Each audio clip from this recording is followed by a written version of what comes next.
Símbolos da morte em uma câmara nas profundezas do Capitólio. George Washington, transformado em um deus. Os marcos de Washington, D.C. e as sedes dos poderes dos Estados Unidos alinhados com as estrelas. Uma pesquisa secreta do governo sobre os poderes da mente. O escritor Dan Brown criou um mistério a partir dessas e outras sugestões em seu instigante livro de ficção ambientado em Washington, D.C. Quando separamos os fatos da ficção, surgem os segredos. Desvendando o símbolo perdido. Distribuição PlayArt, versão brasileira, Sérgio Moreno. Washington, D.C. Uma cidade de segredos e intrigas. É o cenário perfeito para O Símbolo Perdido, de Dan Brown. O livro nos leva aos lugares ocultos da cidade, raramente vistos, e penetra em uma sociedade secreta misteriosa. Mark Rivera, PhD e escritor. Eu já li sobre esses tipos de assuntos e os estudei detalhadamente, e não são nada além de fantasia, mas interessam aos adeptos das teorias da conspiração, e Dan Brown certamente tem lido esse tipo de bibliografia. Mas será que Dan Brown está nos dizendo a verdade? Ou ao Washington de seu livro é mais um personagem de ficção? Iremos agora explorar as páginas de O Símbolo Perdido para separar os fatos da ficção. Capitólio dos Estados Unidos, a pedra angular. Na obra, o Capitólio dos Estados Unidos está no centro de um grande mistério. É onde o protagonista, o professor Robert Landon, inicia sua busca e onde nós iniciamos nossa investigação. O professor Landon conta aos seus alunos que o projeto do Capitólio teve suas raízes na maior e mais antiga sociedade secreta, a maçonaria. Fato: um maçom eminente foi o grande pivô do projeto. O primeiro presidente americano, George Washington. Dennis Pogg, diretor de Mount Vernon. Washington merece mais crédito pela localização e pelo projeto da capital. Dr. Ronald Ritchie, historiador do Senado. Ele aprovou os projetos, decidiu que seriam usados, que o prédio deveria ser de pedra e não de tijolo. Um outro fato mencionado no livro é que a localização do Capitólio foi escolhido por um francês, o arquiteto e urbanista Pierre L'Enfant. Isso também é verdade. Acho que o plano original era um dia podermos superar a Inglaterra em todos os aspectos e que tudo começaria lá. Mas, entretanto, Washington, D.C. era coberta por campos de tabaco e os diplomatas britânicos ganhavam um adicional por trabalhar aqui, pois as condições eram precárias no início. E quando L'Enfant tentou imaginar como a cidade seria, disse que parecia um pedestal à espera de um monumento. E, apesar de não ter projetado o Capitólio, escolheu o local para ele, e Washington concordou que o Capitólio deveria ser construído lá.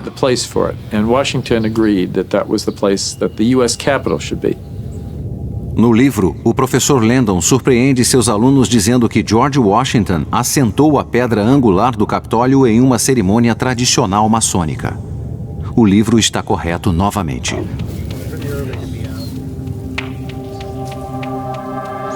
Na manhã do dia 18 de setembro de 1793, o presidente Washington levou um grupo ao local e, usando um avental de estranha aparência, comandou os eventos do dia. Foram apresentados artigos maçônicos tradicionais como milho e frascos de óleo e vinho. Com isso, a pedra angular do Capitólio foi colocada. O que não está no livro é o fato de que hoje essa pedra está desaparecida. A placa é tudo o que resta.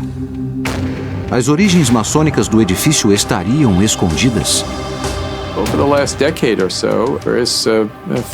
Na última década, várias pessoas que trabalhavam no Capitólio levaram detectores de metal ao porão para tentar encontrar a placa metálica que indicaria onde a pedra angular está. Mas elas nunca a encontraram. E isso nos leva a uma suposição, a de que durante a construção, em 1960, quando toda a ala leste do Capitólio foi retirada, eles podem ter destruído a pedra original sem perceber que ela estava lá. Talvez nada tenha sido ocultado, mas e quanto aos outros segredos que Brown menciona em seu livro? Existe um arquiteto no Capitólio que tem acesso irrestrito aos lugares secretos e salas ocultas? Sim. Existem cerca de 500 salas no Capitólio e poucas pessoas a conhecem. Só quem tem acesso a todas as salas é o arquiteto do Capitólio, responsável por preservar e proteger o prédio. No livro, o arquiteto do Capitólio circula através de uma série de passagens subterrâneas ocultas. Isso é possível? Devido à imagem do Capitólio ser tão forte na mente das pessoas, não puderam fazer nada para mudar exteriormente o prédio. Apenas o subsolo poderia ser mudado.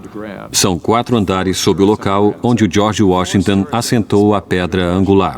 Há escritórios do Senado, Congresso e um imenso centro de visitantes.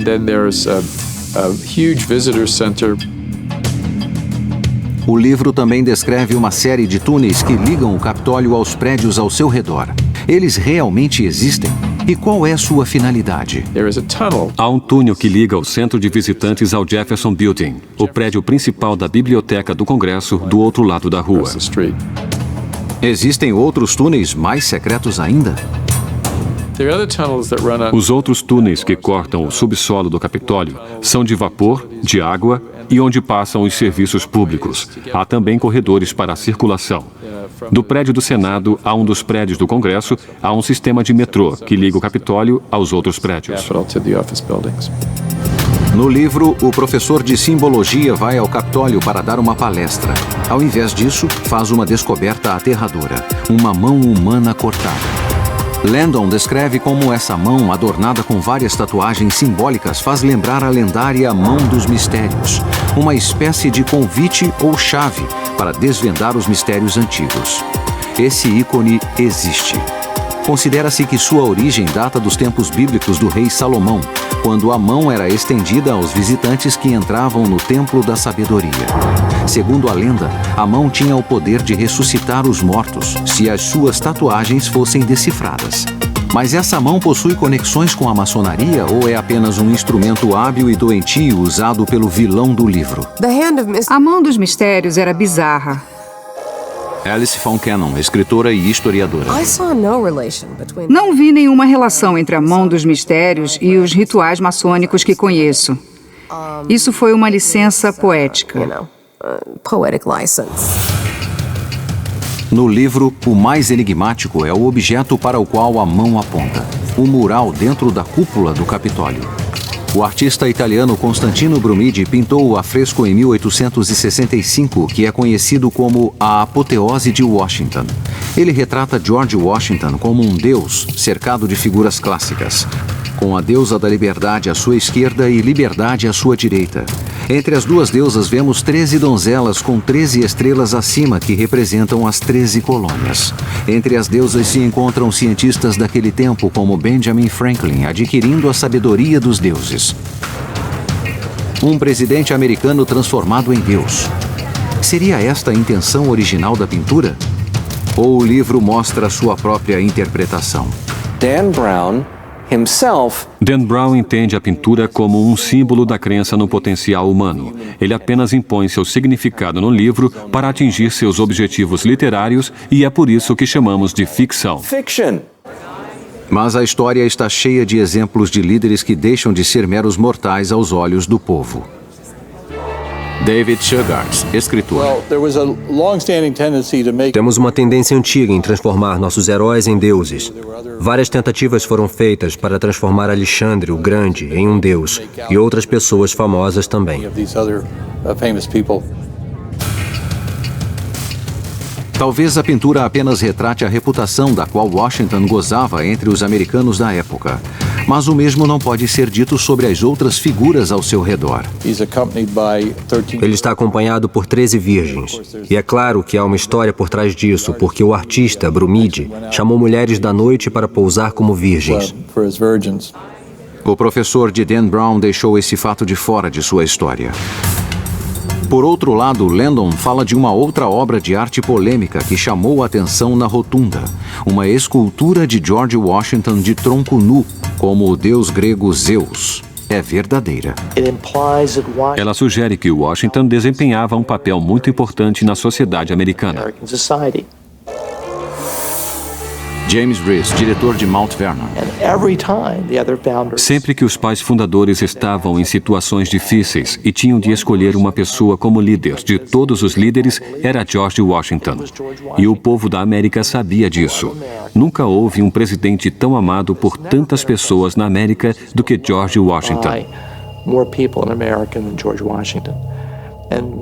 Certa vez, um jornalista escreveu um artigo dizendo: se George Washington se candidatar à presidência, terá todos os votos. Ele não falou sobre todos os votos do pleito, falou sobre todos os votos de todos os americanos. Talvez George Washington era tido como um deus. Mas por que um deus grego? E por que estava com o tronco nu? O Congresso comprou a estátua de Washington e ficaram desconcertados quando descobriram que Washington tinha apenas um tecido sobre o colo. Christopher Holden, escritor. O público detestou. Um dos primeiros comentários foi que parecia que ele estava saindo da banheira para pegar uma toalha. Nathaniel Hawthorne disse que nem a mãe de Washington o teria visto nu. A estátua foi retirada do Capitólio em 1964 e agora está no Museu Nacional Smithsonian de História Americana. Mas outra lembrança do legado de Washington permanece no Capitólio, como sugere o livro.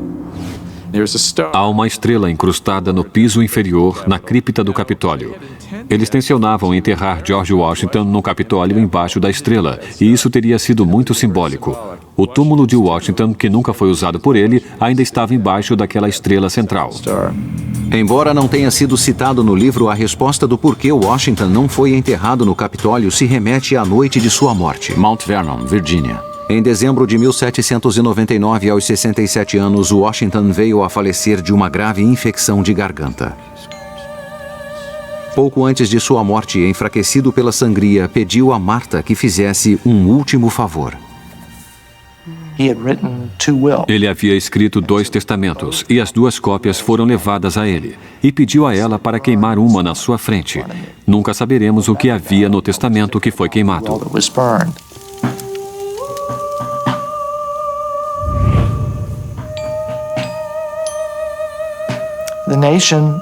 A nação ficou em choque.